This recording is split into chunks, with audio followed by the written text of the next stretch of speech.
1, 2, 3. Kalau awal bulan dimulai dengan puasa, insya Allah lanjut bisa puasa. Tapi kalau sudah awal bulannya nggak puasa, nantilah anak nunggu, tahu-tahu 2 hari lagi Ramadan, antum belum puasa sunnah. Dan para ulama berbeda pendapat tentang puasa. Sebagian melarangnya kecuali bagi orang yang punya puasa rutin. Dia biasa puasa Senin Kamis, ya udah pertengahan Sya'ban pun dia lanjut. Atau dia biasa puasa Daud, yang mau puasa Daud, mamanya anak Sya'ban mau puasa Daud, Ustaz, tafadhol. Untuk sampai kita para penuntut ilmu malah malas untuk beribadah puasa ini, jemaah. As-siyamu wal Qur'an yashfa'ani yaumal qiyamah. Puasa dan Quran itu akan memberikan syafaat. Dan antum sudah mulai hatamkan Quran. Mulai hari ini sudah. Mulai baca dari Al-Baqarah. Selain antum punya waktu murajaah yang khusus untuk dihafal, tapi antum juga harus punya ya hataman Quran mulai sekarang. Kalau antum lihat Al-Imam Syafi'i, kenapa beliau itu bisa hatam 60 kali ya? Sehari berapa kali? 2 kali. Kita sebulan belum tentu hatam. Itu sehari 2 kali. Karena ternyata menghatamkan Al-Quran Karim. Maka biasa Quran Karim. Nah, terakhir sebelum kita masuk. Nah, untuk mau tanya. Apa doanya melihat hilal? Antum nggak pernah lihat hilal? Masa nggak pernah lihat? Udah gede kelihatan. Tapi waktu mulai gede nggak kelihatan. Tahu-tahu udah jadi bulan. Masya Allah. Hilal itu lahirnya di mana? Di barat. Terbenamnya di mana? Di timur. Antum gak melihat sekarang ini, tapi hilal untuk tenggelam. Hilal menuju ke arah timur. Nanti dia akan tenggelam di arah barat. Taib. Antum, apa doa melihat hilal? Masya Allah. Kif? Jamaah. Ahibati fillah. Antum udah berapa bulan ya sedih? Baru 1 bulan, 1 bulan. 1 bulan. Ahibati fillah, tolong dihafalkan jamaah. Kita itu kalah sama orang awam. Orang awam itu mengerti, mungkin nggak ngerti bahasa Arab, tapi dia kalau dikasih, dia hafalkan. Allahumma ahillahu alaina bil amni wal iman was salamati wal islam rabbi wa rabbukallah. Ada yang lebih panjang lagi dari itu. Artinya Allahumma ahillahu alaina, ya Allah jadikan bulan ini buat kami bulan yang penuh dengan keamanan dan keimanan, penuh dengan keselamatan dan keislaman. Tuhanku dan Tuhanmu adalah Allah Azza wa Jalla. Barakallahu fiik. Baik, kita masuk ke bab 309. Nah, tafadhal. Assalamualaikum. Bismillahirrahmanirrahim. Alhamdulillahirabbil alamin. Wassalatu wassalamu ala nabiyyina Muhammadin wa ala alihi wa sahbihi ajma'in. Wa masyayikhi wal mustami'in. Qala Allah Muhammad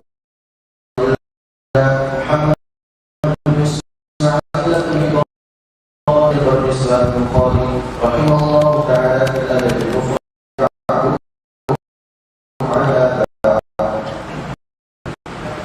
قال حدثنا عبدة قال حدثنا محمد بن زياد قال فيكونون في المنزل الواحد بأهاليهم وربما نزل على بعضهم ضيف وكثر حديث على النار يأتونها الضيف بضيفه ويفرد صاحبها فيقول صاحب الضيف نحن أخذناها لصاحب الكبر بارك الله لكم فيها. وقال محمد إذا قال مثل ذلك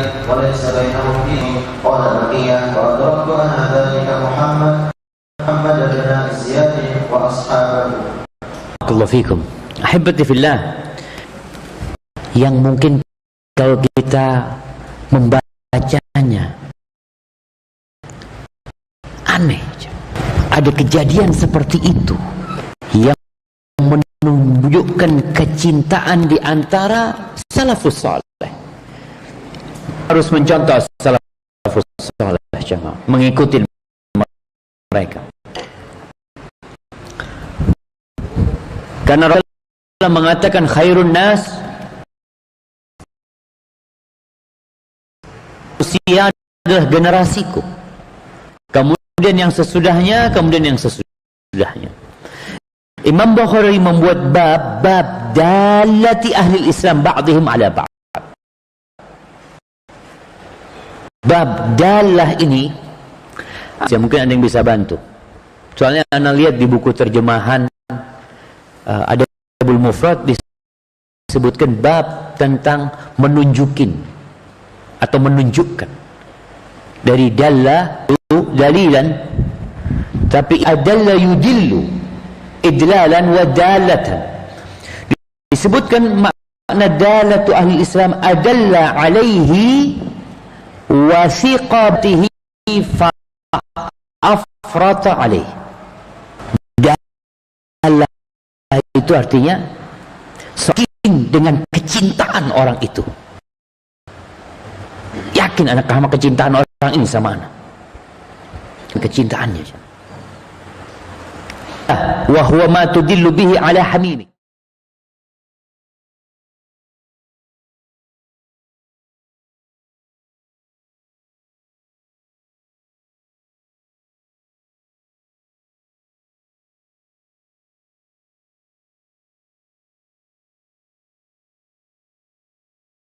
Mana kau, ya, ada makna dalil di sini menunjukkan kecintaanmu kepada orang itu, sehingga melakukan tindakan yang tidak biasa. Apa tindakan? Kata telah mengajarkan taqiyah. Qala haddatsana Muhammad bin Ziyad. Muhammad bin Ziyad ini tabi'in insyaallah dia.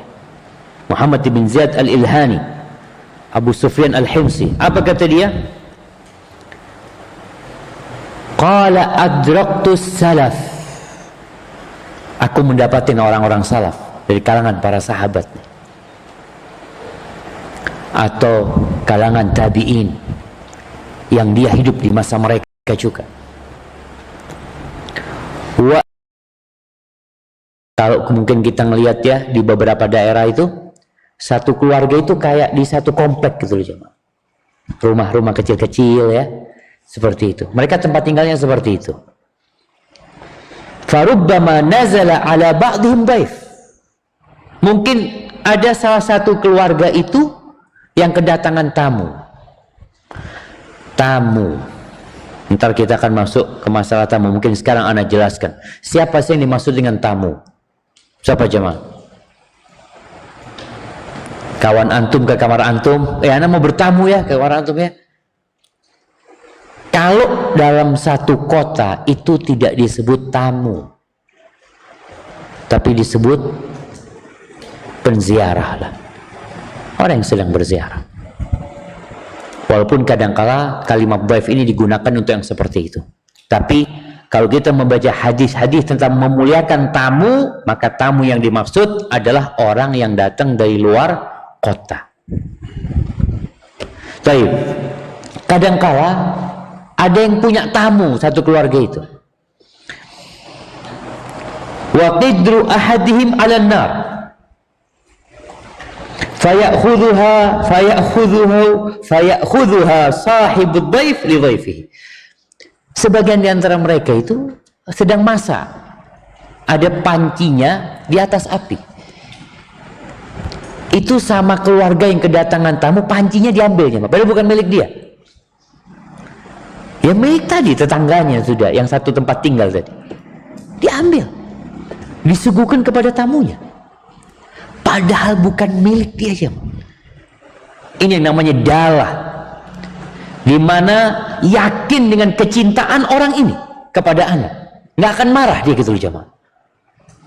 Dia akan suka ketika anak ambil barang dia.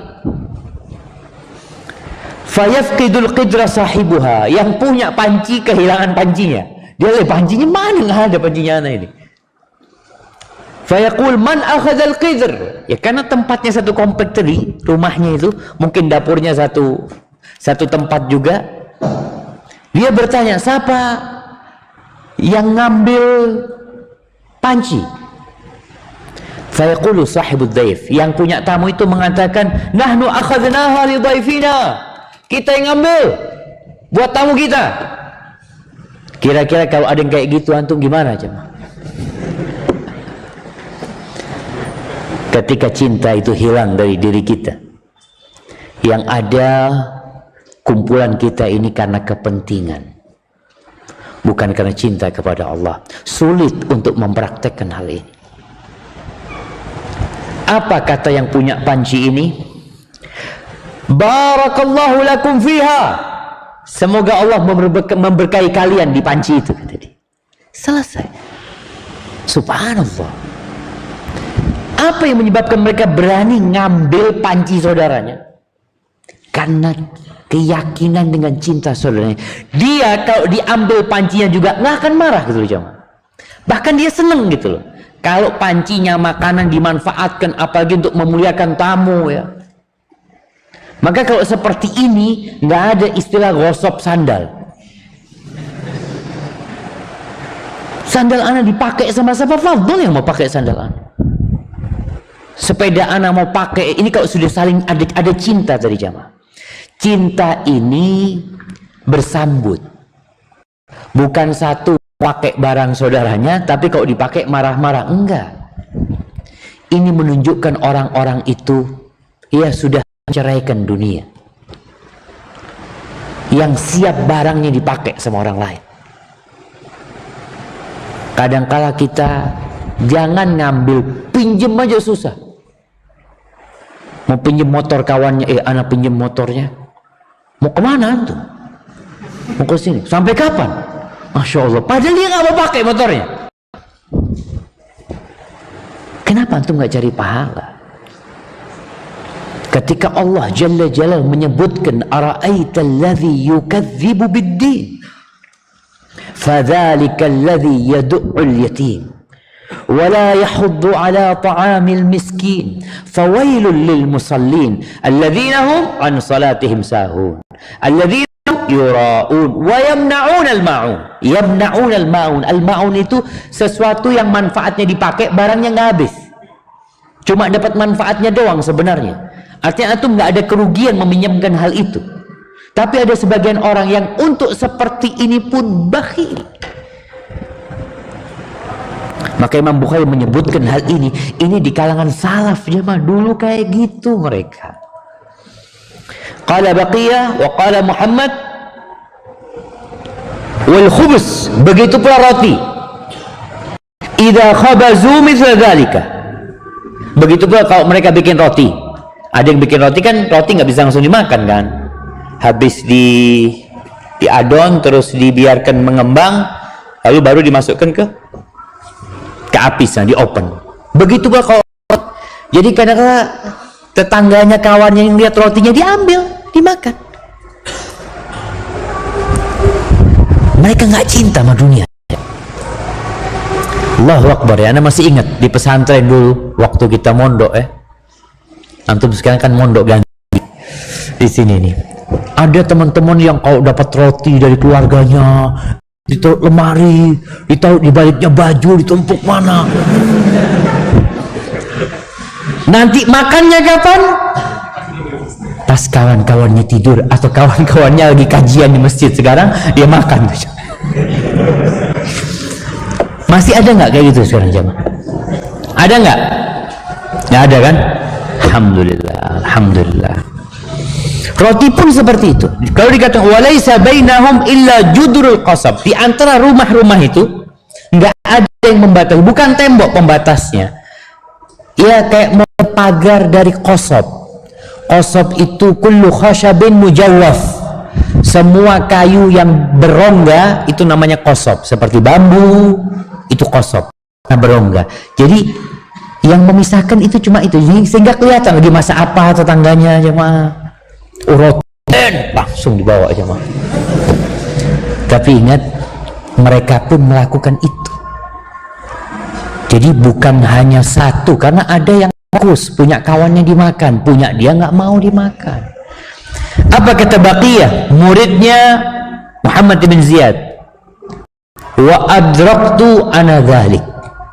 Dan aku pun mendapati generasi yang seperti itu. Siapa? Gurunya dia, Muhammad ibn Ziyad wa ashabahu. Sama seperti itu. Ini yang hilang di masa sekarang. Maka mudah-mudahan kebersamaan antum di dalam asrama, bareng-bareng ngantri kamar mandi bareng, kadangkala nyuci bareng, maka tolong tumbuhkan cinta di antara kita. Kadangkala sebagian melihat pakaian saudaranya jatuh ketika dijemur, gak diangkatin jemaah, dibiarin. Seharusnya antum angkat, pindahin. Mungkin hujan, bawain semua. Jangan sampai kita hidup seperti Qarun yang kaya untuk dirinya sendiri dan kekayaannya dibawa sampai ke dalam bumi, tersiksa dengan kekayaannya. Semua ini berangkat dari ajaran kita Muhammad alaihi salatu wassalam yang mengatakan la yu'minu ahadukum hatta yuhibba li akhihi ma yuhibbu li nafsihi. Tidak beriman seseorang di antara kalian sampai dia mencintai saudaranya seperti mencintai diri sendiri. Artinya ana sama antum itu sama aja gitu loh. Apa kebaikan yang ada pada diri ana, ingin antum juga dapat kebaikan tersebut. Dan ini harus kita tumbuhkan di masa sekarang ini, khususnya pada masa pandemi yang kita lihat banyak orang-orang yang susah ya. Mungkin kerabat kita, keluarga kita, tetangga kita, tolong peduli sama mereka. Dan insya Allah jamaah, kita bisa menghidupkan kembali apa yang terjadi di kalangan salafus saleh. Bukankah antum yang mengaku pengikut salaf? Buktikan. Mengikuti salaf bukan hanya dalam akidahnya, bukan hanya dalam ibadahnya, bukan hanya dalam malahnya, dalam akhlak dan perilakunya pun sesuai dengan as-salafus saleh. Barakallahu fiik. Baik, tafadhal lanjutkan.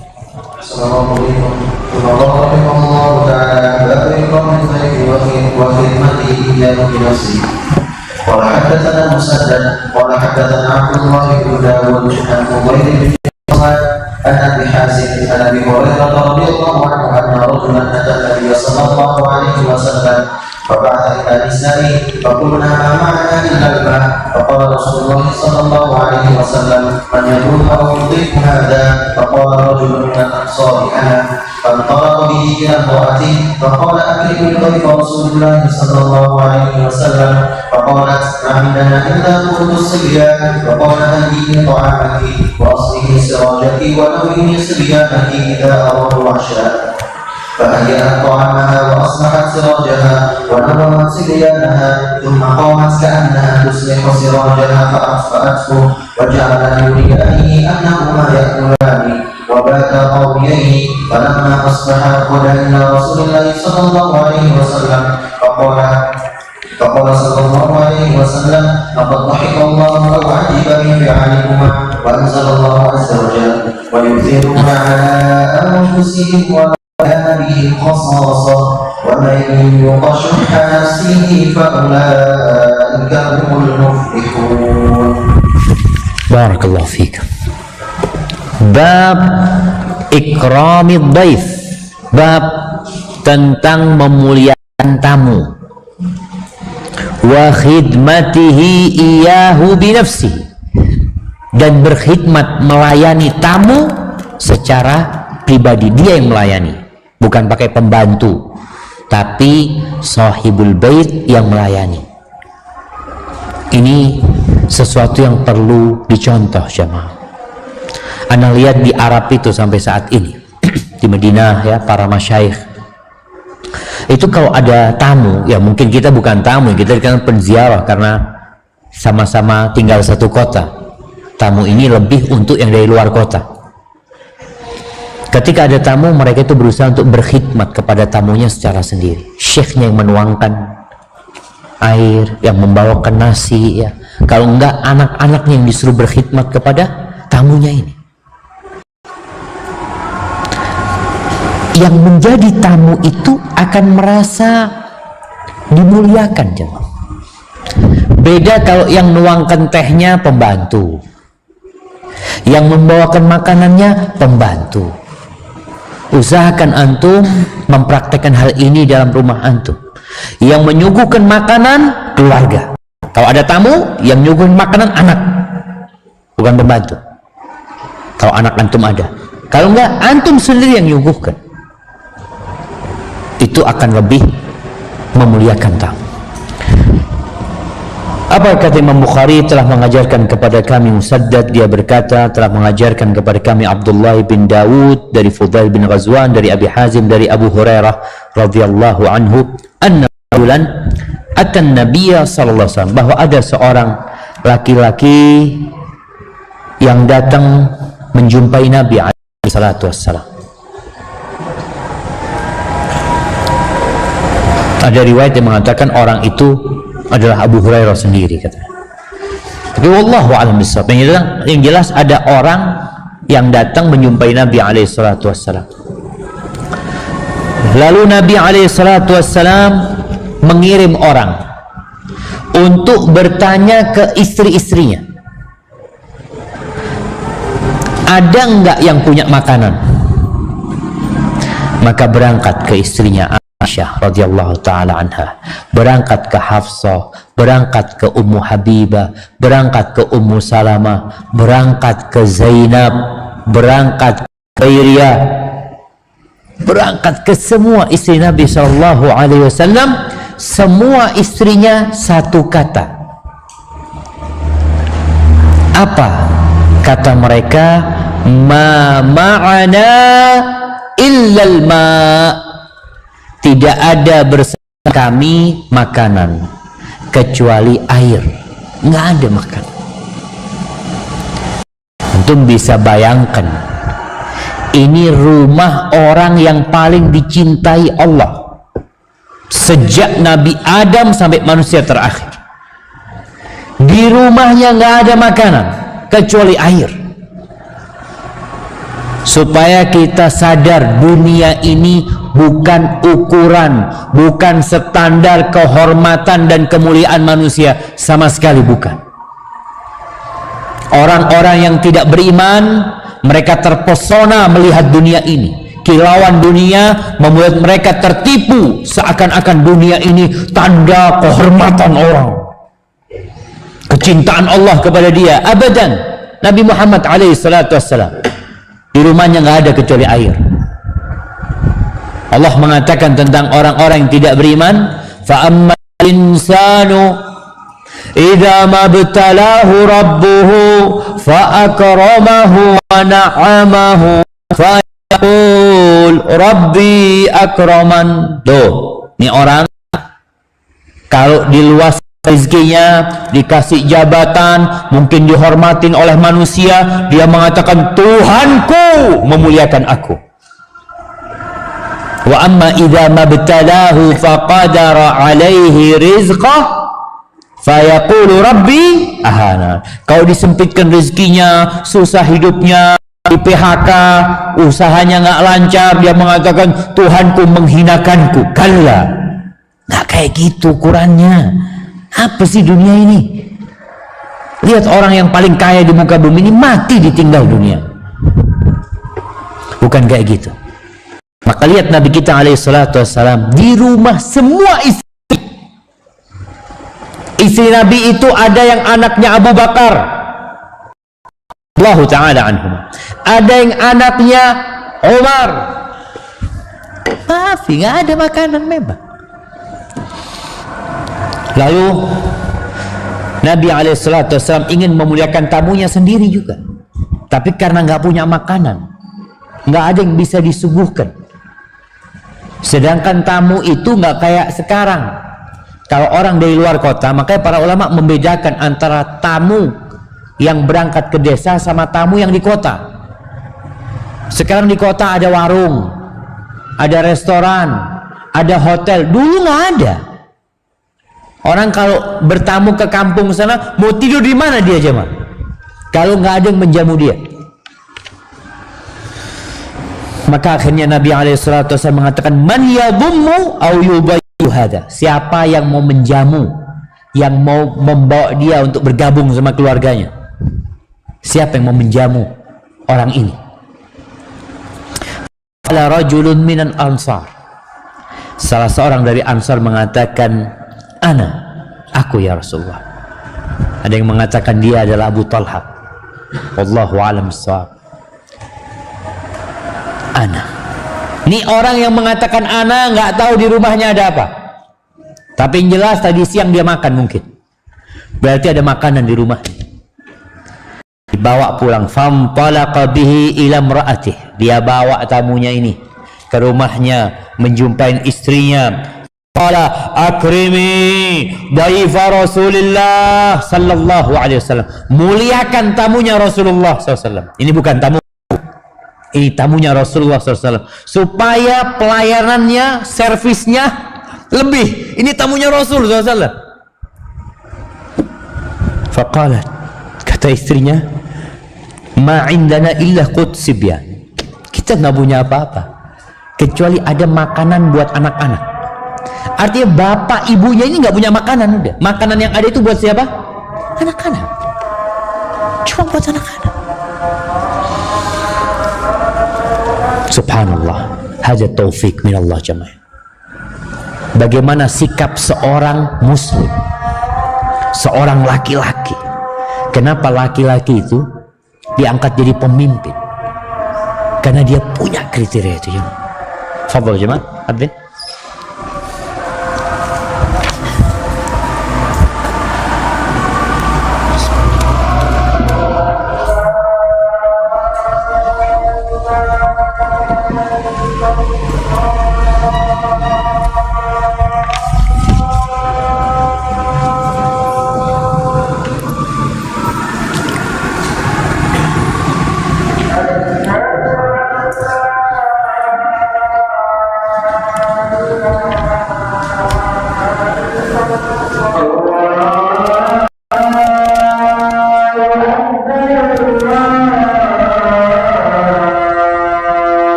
haula.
Allahumma salli wa sallim ala Muhammad. Baik. Apa kata suaminya? Dia langsung mengambil sikap, mengatakan kepada istrinya, hayyi'i ta'amaki, siapkan makananmu yang tadi kau katakan itu, siapkan. Wa aslihi sirajaki, lampunya diterangin. Kamu nih, lampu orang dulu pakai apa? Pakai minyak, yang kadang kala sumbunya itu kalau sudah lama terbakar jadi kecil ya, berarti harus diangkat di sumbunya atau apalah yang dilakukan agar lampunya itu semakin terang. Soalnya kalau makan remang-remang itu nggak enak, teman-teman. Tapi nanti ini makan dalam kegelapan, ternyata jadi enak. Lampunya terangin supaya tamunya bisa tahu tempat duduknya, merasa nyaman di rumah kita. Wa nawwimi sibyanaki idza aradu asya'an. Kalau anak-anak minta makan malam, bikin mereka tidur.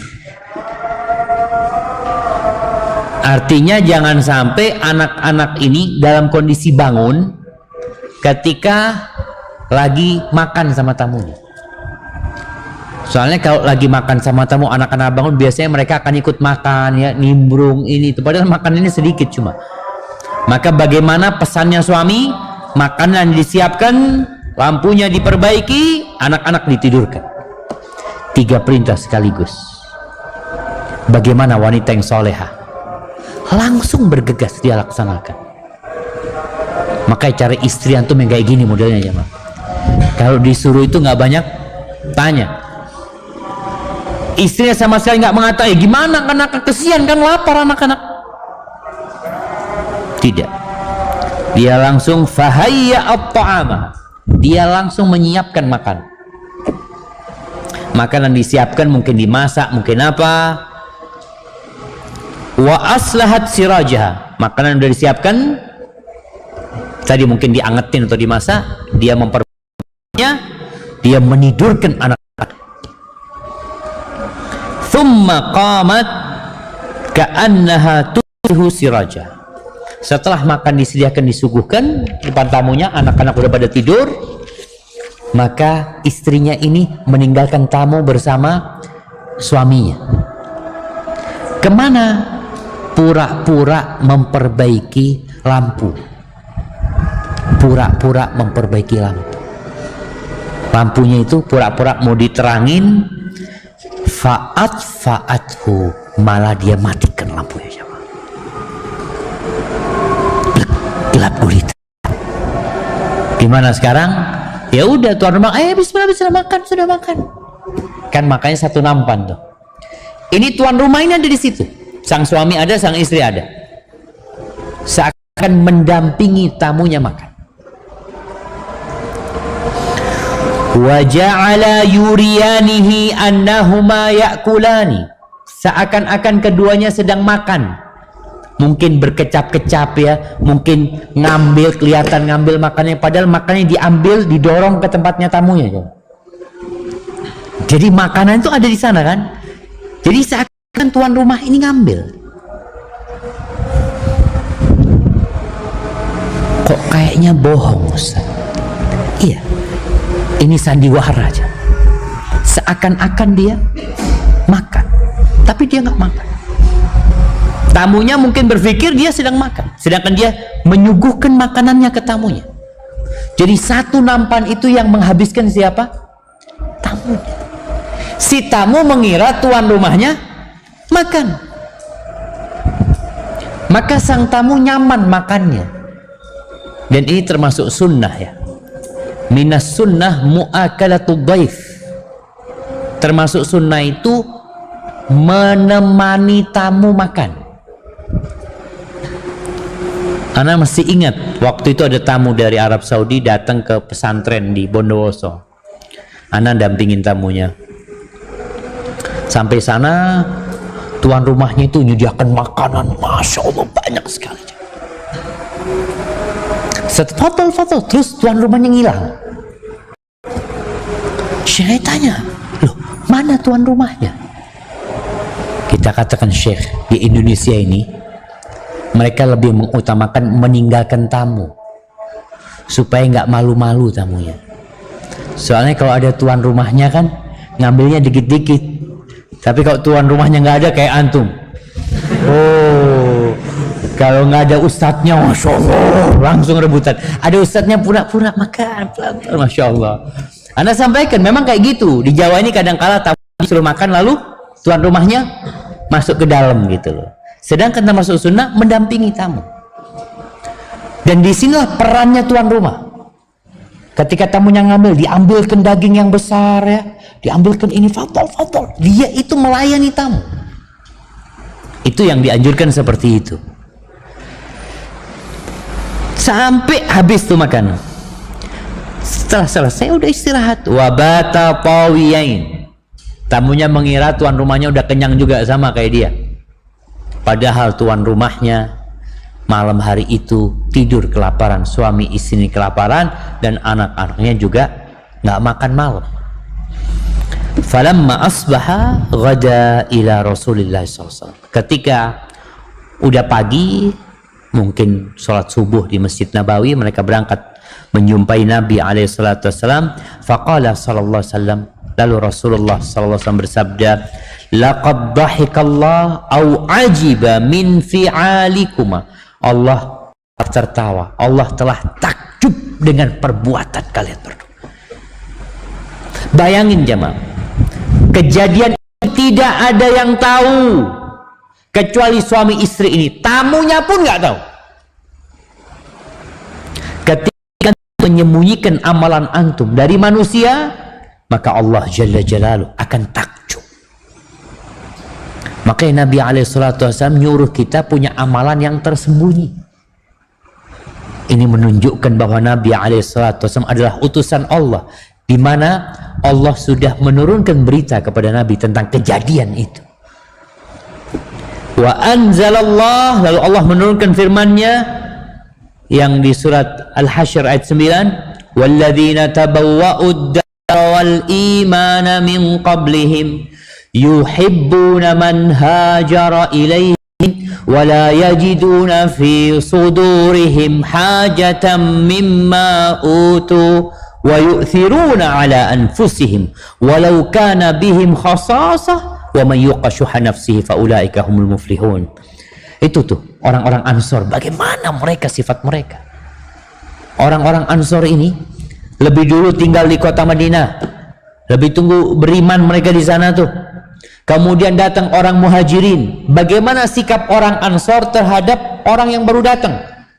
Kita tuh kadang-kadang nggak suka dengan pendatang baru. Kita berpikir dia mungkin akan usaha seperti usaha kita, mungkin dia akan minta tolong sama kita, mungkin dia akan merepotkan kita. Tapi ternyata orang-orang Ansor, kata Allah, yuhibbun, cinta kepada orang-orang yang hijrah ini. Subhanallah, ini kesaksian dari Allah Jalla Jalaluh. Bukan bahasa Jawa itu ada abang-abang lambe. Ada orang, anak nggak apa-apa, oh nggak apa-apa, tuh benar hatinya, ya Allah. Ini kadang-kadang seperti itu, tapi ini tidak. Allah menyebutkan mereka bahwa mereka cinta kepada orang-orang yang hijrah. Yuhibbuna man hajara ilaihim wa la yajiduna fi sudurihim hajatan mimma utu. Sama sekali mereka nggak ada merasa nggak suka ya, nggak nyaman dengan apa yang diberikan kepada orang-orang Muhajirin. Nabi ngasih mereka ini, ngasih itu, mereka senang orang-orang Ansor ini. Nggak keberatan sama sekali. Lebih dari itu, wa yu'thiruna ala anfusihim, mereka lebih mengutamakan orang lain, lebih mengutamakan orang-orang Muhajirin daripada diri sendiri, walaupun mereka dalam kondisi butuh. Orang kalau sedekah karena lebih hartanya wajar, tapi dia ini mengeluarkan uangnya bersedekah membantu orang lain, sedangkan dia sendiri butuh. Bukan kelebihan harta dia. Itu sifat orang-orang Ansor. Seperti kejadian malam hari tadi, di dua orang Ansor ini menjamu tamunya, lebih mengutamakan tamunya daripada diri mereka sendiri. Wa man yuqa syuhha nafsihi fa ulaika humul muflihun. Barang siapa yang dipelihara, yang dijaga dari kekikiran jiwanya, maka mereka adalah orang-orang yang beruntung. Antum, semua manusia itu punya sifat kikir. Sifat kikir ini berasal dari kecintaan kepada harta yang sudah Allah tanamkan di diri kita. Zuyyina linnas hubbus syahwat minan nisa wal banin wal qanatir. Itu udah fitrah manusia. Tapi ada orang yang dijaga sama Allah. Kenapa Allah katakan waman yuqa? Supaya antum nggak ujub. Jangan merasa, oh anak ini sama harta nggak suka, anak ini enggak. Allah yang jagamu supaya kita tetap mengembalikan karunia itu kepada Sang Pencipta. Barakallahu fiik. Itu mungkin yang bisa kita kaji pada kesempatan kali ini. Kurang lebihnya mohon maaf. Bismillah.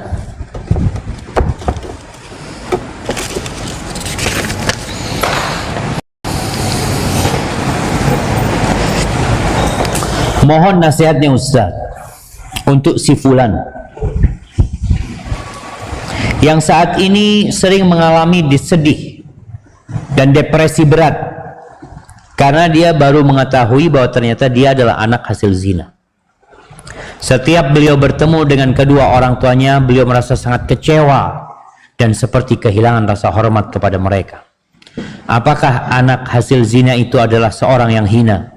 Dan apakah tetap kewajiban untuk berbakti kepada kedua orang tuanya? Mohon nasihatnya Ustaz. Ahibati fillah, zina ini kita tahu semua perbuatan yang sangat menjijikkan. Tidak ada hukuman yang lebih mengerikan buat pelaku dosa seperti hukuman yang diberikan kepada pezina.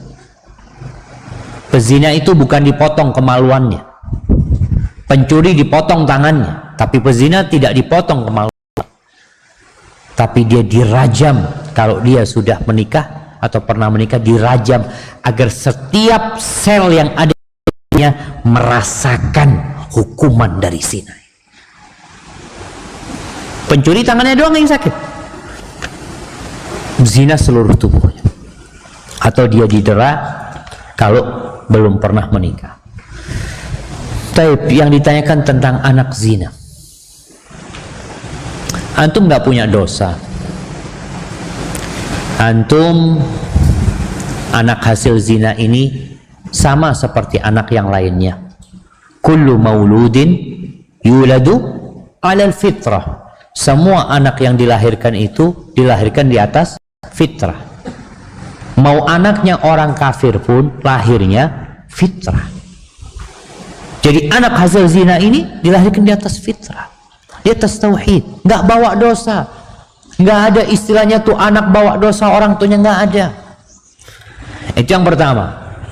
Kemudian berkaitan dengan antum kecewa sama orang tua antum, iya wajar. Tapi kalau orang tua antum sudah bertobat, seharusnya antum bangga sama orang tua antum, karena keduanya telah bertobat. Ingat dengan kisah wanita Juhainiyah atau Midiyah yang berzina, yang kemudian dirajam, dia hamil. Akhirnya ditunggu sampai melahirkan, ditunggu sampai selesai menyusui, kemudian dirajam sampai mati. Apa kata Nabi SAW? Laqad tabat taubatan law qusimat ala sab'ina min ahli al-Madinah lawasi'athum. Perempuan ini sudah yang kalau pahala tobatnya dibagikan kepada 70 penduduk Madinah, cukup untuk mengampuni dosa mereka. Bayang tobatnya satu orang bisa ngampuni dosa 70 orang.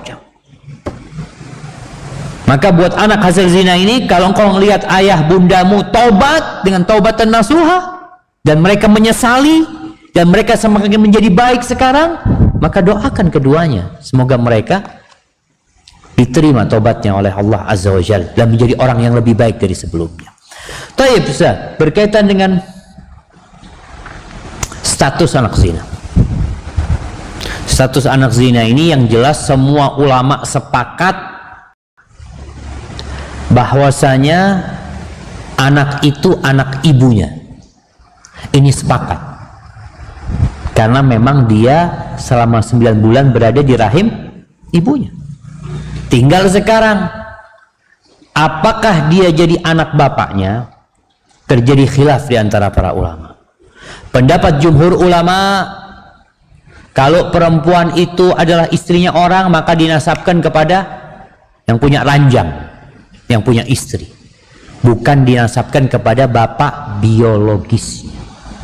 Enggak, itu jelas yang seperti itu. Tapi kalau sekarang nih istrinya, perempuan ini belum nikah, nggak punya suami, dia bukan budak yang punya majikan, enggak. Bagaimana kalau sang bapaknya ini mau mengaku itu anak dia, bapak biologisnya?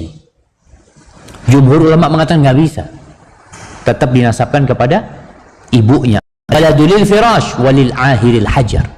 Engkau nggak bisa menasabkan anak itu kepadamu. Yang buat engkau ini adalah batu, dilemparin batiku engkau sampai mati. Ini buat laki-lakinya. Tapi sebagian ulama, diantaranya Ibn Taimiyah rahimahullahu taala, mungkin di saat ini ada Syekh masyhur Hasan Salman, beliau berpendapat kalau orang tua ini yakin itu anak dia dan perempuan itu juga tidak berzina kecuali sama diri dia, lalu sang suami, sang laki-laki ini bertobat dengan taubatan nasuha, ada kesempatan untuk menasabkan dia kepada dia. Ini pendapat sedikit ulama, tapi pendapat jumhur adalah dinasabkan kepada ibunya. Tapi yang terakhir, apakah antum punya kewajiban berbakti? Wajib antum berbakti. Bukankah Allah Azza wa Jalla yang mengatakan hamalathu ummuhu kurhan wa wada'athu kurhan? Engkau bagaimanapun ibumu itu hamil engkau dalam kondisi capek, lemah, dan engkau bersyukur tidak digugurkan sama ibumu. Berapa ratus ribu bayi-bayi yang diaborsi sama ibu-ibu pezina. Mereka sudah berzina, bukannya tobat, malah nambah dosa dengan mengaborsi itu anak. Seharusnya bertobat, ini malah bunuh itu anak. Dan ibumu enggak. Ini sebagai pertanda bahwasanya ibumu care, peduli sama engkau. Engkau enggak dibuang. Maka buat anak ini, ketahuilah, yang sudah terjadi biarlah terjadi. Qadarullah wa masya'a fa'al. Teruslah berbakti kepada ibumu khususnya, dan berbaik sangka. Semoga keduanya sudah bertobat dan Allah menerima keduanya. Hadza wallahu a'lam bissawab.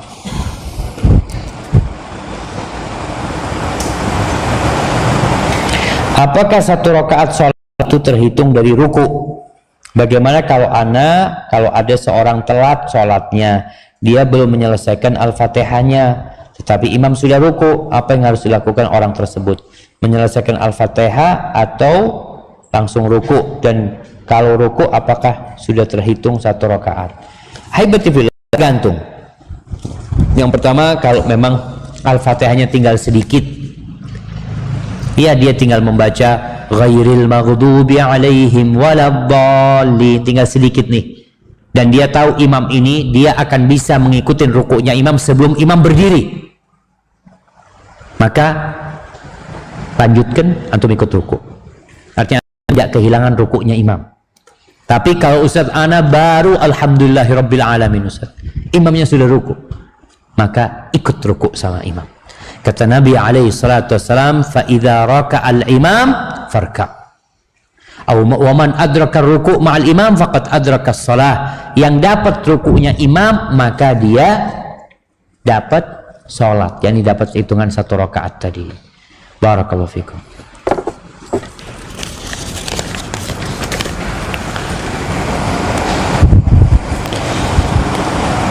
Semoga Allah selalu menjaga Ustaz. Amin. Izin bertanya, bagaimana sikap kita melihat ada nepotisme di tempat kerja?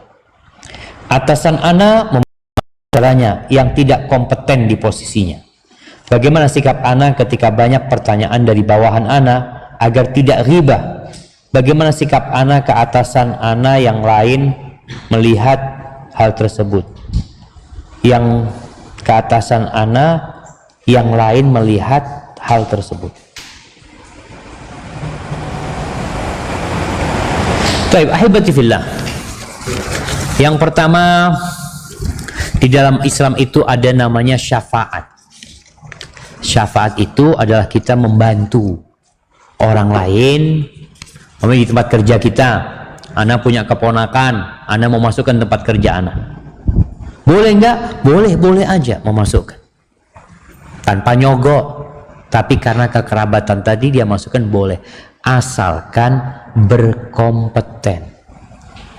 Kalau ada 10 orang yang daftar kerja, salah satunya keponakan anak, dan berkompeten keponakan anak ini, boleh nggak anak terima dia? Boleh. Loh, nepotisme Ustaz, ini nggak apa-apa, kerjaan punya anak kok. Artinya kantornya anak. Anda mau terima siapa aja, terserah anak. Anda mau pecat semuanya juga boleh. Karena yang jadi masalah kalau bukan miliknya. Perusahaan itu bukan milik dia. Sehingga kalau dia menerima orang yang tidak berkompeten, dia akan berkhianat kepada tempat dia kerja.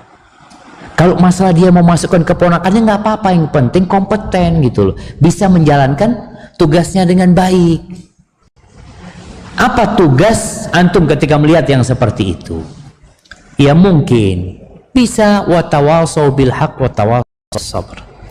Atau dikatakan menghadap ke atasan, ya laporkan Pak atasan, umpamanya yang dimasukkan itu kok kayaknya kurang bagus, mungkin bisa diikutkan training dulu ya, diikutkan pelatihan ini itu. Artinya bagaimana dia jadi berkompeten, dengan harapan atasan ini, sekali lagi ya, ada atasan yang pemilik, maka dia bebas dengan perusahaan dia, dengan tempat dia kerja. Tapi kalau atasan ini juga ternyata bawahan sebenarnya, ada atasannya lagi yang memiliki, maka dia akan dimintain pertanggungjawaban. Ya antum tinggal ngasih nasihat, kemudian nggak usah diribain. Soalnya sampaikan kepada bawahan, kalau ini ribain, orang sudah nggak berkompeten, tambah banyak pahalanya di kantor. Semua satu kantor ini kasih pahala sama dia. Seharusnya antum tahan diri.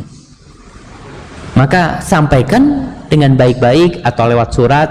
Intinya bukan masalah keponakan atasan, tapi amanah kerjaan.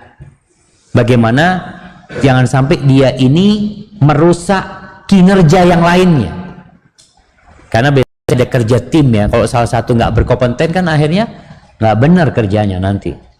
Karena satu-satu dikasih tugas nggak bisa menyelesaikan. Hadza wallahu a'lam bishawab. Izin bertanya, bagaimana contoh rendah hati, tawadhu yang sebenarnya? Iya, jangan merasa lebih dari orang lain. Itu tawadhu yang sebenarnya.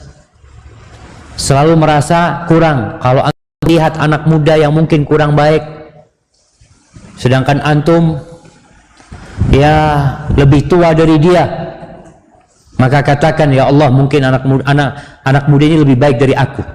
Kenapa? Aku berbuat dosa sebelum dia berbuat dosa. Aku berbuat dosa sebelum dia berbuat dosa. Antum balik lebih dulu, antum sudah berbuat dosa. Kemudian berbaik sangka sama itu orang. Mungkin orang itu punya amalan yang tidak dilihat, mungkin yang antum nggak tahu. Mungkin dia bertobat, memohon kepada Allah di malam hari. Maka kita berusaha untuk tidak melihat diri kita lebih dari orang lain. Itu tawadhu. Kalau antum melihat orang tua, maka katakan kepada dirimu, orang tua ini lebih baik dari diri antum. Kenapa? Karena dia meletakkan keningnya di bumi lebih dulu. Sebelum antum sujud, dia sudah sujud duluan. Nah, ini pertanyaan yang terakhir. Mohon ayatnya, bagaimana cara kita agar bisa menghargai ilmu, dan bagaimana cara kita agar hati kita bisa mencintai ilmu yang telah kita pelajari atau yang kita pernah apa ini? Baik. Pertama, antum akan mencintai ilmu ketika antum tahu dengan ilmu yang antum pelajari. Ketika antum mengkaji tentang tauhid, maka yang antum pelajari tentang Allah Azza wa Jalla. Gimana antum nggak menghargai ilmu tentang Allah? Yang antum pelajari tentang kebesaran Allah, tentang sifat-sifat Allah, tentang nama-nama Allah, tentang kekuasaan Allah, tentang tujuan manusia diciptakan, yaitu mentauhidkan Allah Azza wa Jalla. Maka dengan mengetahui ilmu tersebut, antum akan menghargai, akan mencintai.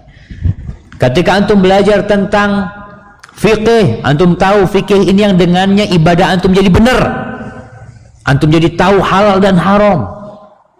Ketika antum mempelajari bahasa Arab, bagaimana supaya antum cinta? Ana dulu jamaah termasuk yang sama nahwu. Ana kalau sudah melihat dosen nahwu, ya Allah, i'rab lagi ini sudah. Sahih. Apa yang harus dilakukan? Ana berdoa memohon kepada Allah, ya Allah, kepada aku nahwu, ya Allah. Minta sama Allah supaya itu ilmu jadi kita cintai. Allahumma habib ilayya an-nahw. Sampai akhirnya ana jadi cinta sama pelajaran nahwu. Kalau ngelihat dosennya, Allah senang banget ngelihat dosen ini. Perlu ada cinta. Minta sama Allah Azza wa Jal. InsyaAllah Allah berikan itu cinta. Khusus dengan nahwu ini, ingat, an-nahwu fil kalam kal milhi fit ta'am. An-nahwu fil kalam, dalam berbicara itu seperti garam dalam makanan. Kalau antum ngomong nggak pakai nahwu, seperti orang makan tanpa garam. Sama. Maka antum berdoa minta kepada Allah agar dibikin cinta dengan ilmu tersebut, yang insya Allah kalau antum cinta sama ilmu tersebut, antum akan cinta sama sandalnya ustadznya. Ya Allah, ini Ustadz Nahwu datang nih, kelihatan sandalnya udah seneng gitu. Kalau antum mungkin ngelihat Ustadz nandang maju ke depan, aduh ini kayaknya ada yang mau diikop lagi nih. Tapi insya Allah enggak, ketika antum udah cinta, Masya Allah, antum akan semakin cinta. Sama bukunya suka, dan akhirnya nilainya antum pun antum akan suka. هذا والله أعلم بالصواب. سبحانك اللهم وبحمدك أشهد أن لا إله إلا أنت أستغفرك وأتوب إليك والسلام عليكم ورحمة الله وبركاته.